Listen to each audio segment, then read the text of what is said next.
Pour vous aider à aborder la nouvelle année, je vous ai préparé un tirage spécial. Dans ce tirage, nous allons voir les énergies dominantes pour 2022 dans 4 aspects de votre vie. Ces 4 aspects correspondent aux 4 maisons angulaires de votre carte natale, c'est-à-dire la maison 1, la maison 4, la maison 7 et la maison 10. Dans un instant, je vous explique à quoi ça correspond. Et je vais aussi vous tirer une énergie protectrice pour l'année ou un ange gardien pour l'année.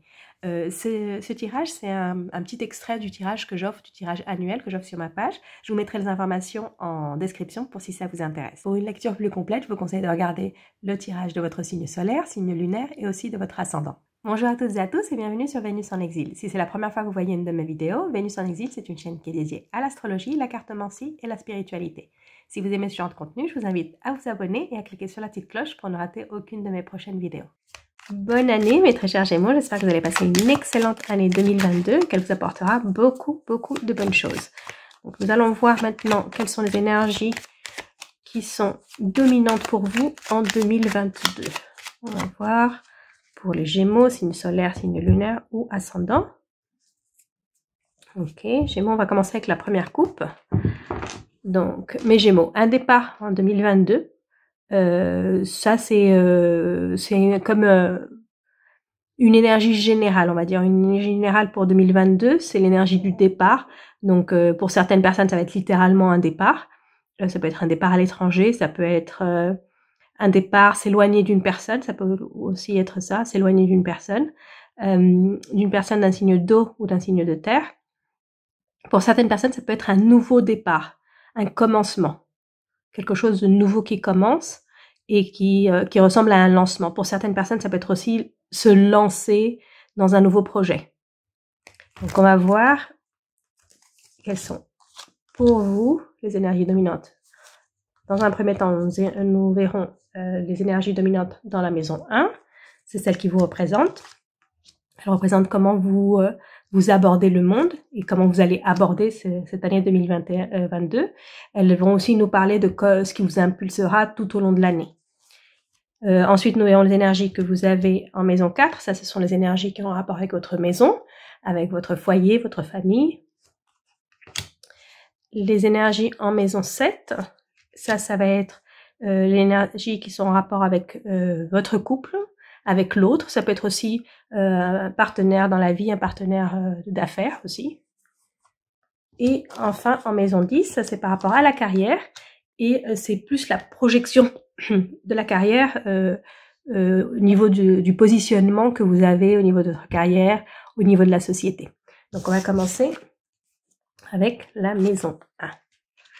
Donc, vous commencez cette année et tout ce que vous allez commencer à un rythme tranquille. C'est une manière d'aborder la vie cette année qui est très paisible, très tranquille, qui est aussi, avec la carte de la découverte, qui est avec beaucoup de curiosité. Donc, les expériences que vous allez vivre cette année, elles vont réveiller votre curiosité, mais les choses vont se faire d'une manière très paisible. Je sens comme une mer très calme. C'est ça, c'est la mer très calme, c'est cette énergie de mer très calme, apaisante, qui va loin, on voit l'horizon, on voit... Enfin, elle est très étendue, donc c'est beaucoup de possibilités, ça, mais très calmement. Vous allez arriver aux choses d'une manière très calme. C'est quelque chose qui est pas très... en général, l'énergie des Gémeaux, elle est un peu plus rapide que ça. Là, c'est une énergie plus lente, une énergie plus de terre. Donc, si vous avez beaucoup d'élémentaires aussi dans votre carte natale, ils vont peut-être être très activés cette année 2022. La terre, elle va être très activée parce que les choses vont se faire à un rythme plus lent. Vous allez toujours avancer, vous allez aller de l'avant, mais d'une manière plus tranquille, plus sûre de vous. Je sens que c'est ça aussi, c'est que c'est une année où vous allez être beaucoup plus sûr de vous. Peut-être que tout ce qui vous entoure va vous permettre d'être sûr de vous. Ça va si vous avez l'appui nécessaire autour de vous, ça va vous faire sentir mieux, vous faire sentir tranquille, et donc vous pouvez avancer à un rythme qui est vraiment un rythme lent mais qui avance. Un rythme lent mais qui avance. Et vous allez découvrir beaucoup de nouvelles choses. Donc on a vu à la coupe, il y avait ce nouveau départ, donc c'est peut-être en rapport avec ça, avec ce nouveau départ, la découverte, un monde nouveau, un endroit nouveau, peut-être pour certaines personnes un nouveau travail, mais en tout cas, c'est un environnement autour de vous qui est nouveau, que vous voyez avec des yeux neufs. Et vous allez apprendre beaucoup. C'est aussi une année pour apprendre beaucoup pour vous. Donc peut-être que le nouveau départ pour certaines personnes serait peut-être reprendre des études. Ça peut être aussi ça. Et vous allez sentir que vous avancez lentement dans cette nouvelle étape de votre vie. C'est pas quelque chose de précipité, c'est quelque chose de lent, mais où vous ne perdez pas de vue l'objectif. Vous ne perdez pas de vue de l'objectif. Vous avancez votre objectif. Cette lenteur que je sens, je la sens pas négative. Hein. C'est quelque chose où chaque pas que vous donnez a plus de poids. Donc c'est pour ça que c'est plus lent, parce que chaque pas que vous donnez est important. Donc avant de donner le prochain pas, il faut faire des choses, et donc c'est pour ça que c'est lent. C'est pas parce que vous êtes freiné, c'est que c'est le rythme que vous devez suivre. On va voir maintenant les énergies que vous avez dans la maison. Donc il y a aussi des nouveautés, mais qui ne se font pas dans les temps que vous voulez. Donc si vous avez entrepris des travaux chez vous, ces travaux vont être très lents aussi. Mais là c'est un retard. Là c'est des choses qui se font pas à temps. Pour certaines personnes, ça peut être ça. Ça peut être aussi que vous aviez prévu peut-être de déménager, ça se fait pas dans les temps que vous voulez. Ça se fait pas dans les temps ou dans les conditions que vous voulez. Ça ne veut pas dire que ça n'arrive pas, hein, parce que là, avec la nouveauté, si ça arrive, hein, vous allez avoir ce renouveau au niveau de votre vie de famille qui va se passer, mais il va pas se passer dans les temps que vous voulez. Donc c'est peut-être quelque chose qui se passera plus pour la deuxième partie de l'année. Il y aura peut-être la deuxième partie de l'année ou même la fin de l'année. Là, je sens un peu de frustration par rapport à ce retard.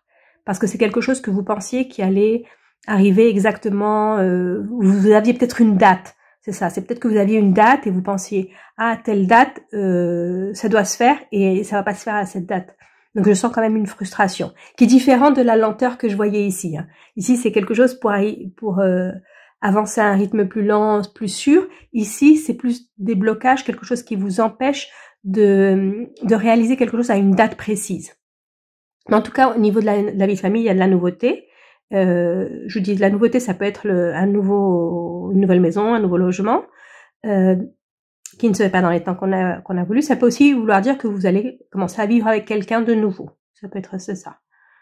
Si vous avez décidé de vous mettre en couple et de vivre ensemble, ça peut être ça. Mais il y a comme quelques petits difficultés au début dans la cohabitation, et c'est dû à peut-être des emplois du temps qui ne concordent pas, qui sont pas bien, et donc la vie à deux au début, elle est un petit peu, elle vous exige beaucoup. Elle exige beaucoup de vous. Donc c'est un temps d'adaptation. C'est un temps d'adaptation qui vous frustre un petit peu.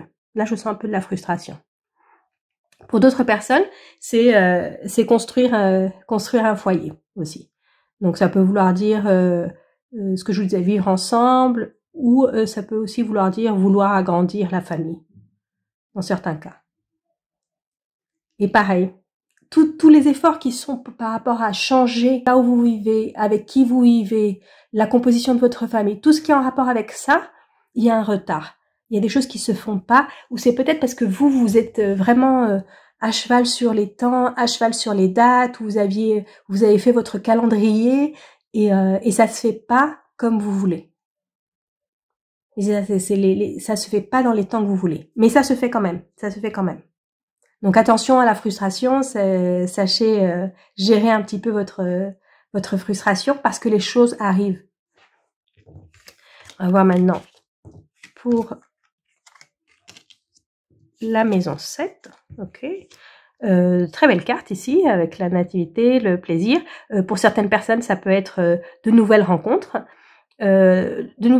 Qui commencent, c'est une histoire qui commence, et pour l'instant, les cartes ne me disent pas grand-chose par rapport à la durée de cette relation. C'est comme quelque chose qui commence, où vous vous sentez bien, vous sentez que vous avez votre place, vous sentez que vous êtes respecté dans cette relation, vous sentez qu'il y a un équilibre dans cette relation.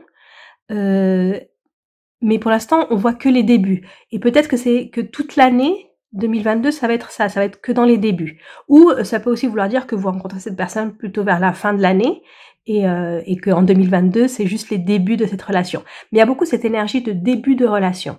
Donc, pour certaines personnes qui sont déjà en couple, ça peut être comme une nouvelle lune de miel, une nouvelle phase de lune de miel. Ces deux cartes ensemble, c'est ça. C'est vraiment les moments du début où tout est nouveau, tout est agréable, où on se sent très bien, où on se fait plaisir. Ici, avec la carte de plaisir, on se fait plaisir. C'est vraiment passer des moments agréables en couple.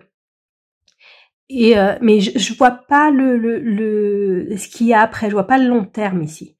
Donc ça peut être ça peut être comme ce que je vous disais en 2022, c'est le début de la relation et peut-être fin 2022. Pour certaines personnes peut-être fin 2022. Et pour les autres, c'est que toute l'année 2022, ça va être comme cette impression de on commence. Parce que aussi cette impression de on commence, elle est agréable, mais on reste que dans les débuts. Il n'y a pas grand-chose qui se forme, il n'y a pas grand-chose qui se concrétise. Ces deux cartes ensemble, c'est comme un premier rendez-vous, c'est l'énergie d'un premier rendez-vous. Donc, avoir toute l'année cette énergie d'un premier rendez-vous, ça peut être bien aussi d'avoir l'impression qu'on vient de se connaître. Mais je sens qu'il y a quelque chose qui vous manque ici, il y a quelque chose qui va vous manquer. Donc, si vous rencontrez la personne à la fin de l'année, ça... Vous inquiétez pas trop, c'est juste ça, c'est cette énergie de début et qu'en 2022, on n'a que ça qui se voit en ce moment. Et pour les personnes qui sont en couple depuis un très long moment, ça peut être ça peut être comme retourner à quelque chose des débuts. Revivre des expériences que vous avez vécues au début de votre relation, ça peut être aussi ça. Ou si vous venez de terminer une relation, là vous allez en commencer une assez rapidement. Ça peut être aussi ça, terminer quelque chose pour passer à quelque chose de nouveau assez rapidement. On va voir maintenant les énergies que vous avez dans la maison 10. Ok. Alors, ici, au niveau du travail, au niveau de la carrière, au niveau de votre positionnement, vous allez avoir beaucoup de satisfaction cette année. Vous allez rencontrer des alliés cette année, des alliés à votre cause, des personnes sur lesquelles vous allez pouvoir compter. Mais vous allez aussi rencontrer quelques ennemis sur votre chemin. Donc, faites attention parce que vous allez recevoir des satisfactions au niveau du travail. Donc, c'est des petits moments où on vous reconnaît votre travail, ou ça peut être des bonus qu'on vous donne,